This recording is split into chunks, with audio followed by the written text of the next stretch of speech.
अस्सलाम वालेकुम viewers, welcome back my YouTube channel. Viewers, क्या हाल है? ठीक ठाक हो? उम्मीद करती हूँ आप सब ठीक होंगे। शुक्र अल्लाह पाक का, मैं भी ठीक हूँ जी। आज अपने वीवर्स से फिर से शेयर करने वाली हूँ जी, सर्दियों की सौगात है तो मज़ेदार इसकी रेसिपी बनती है, जितना खा लें मन नहीं भरता।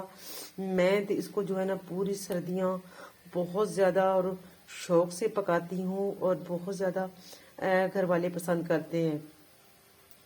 तो जी इसमें क्या मफादियत है, इसमें आपको पता है मेथी जो है वो कितनी फ़ायदेमंद है।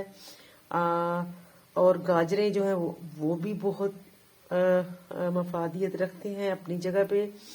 तो जी मैं तो बहुत शौक से इनको बनाकर और जो है फ्रिज में से ख़त्म नहीं होने देती। तो लाजमी जो है एक मेरी डिश बनाकर मैं रख देती हूँ सब्जी की। और सब्जी में ये जो सब्जी है ना, 4 सब्जियां, इनकी तो क्या ही जोड़ी है।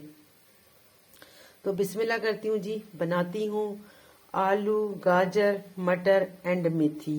ओके जी, तो जी बिस्मिल्लाह करते हैं।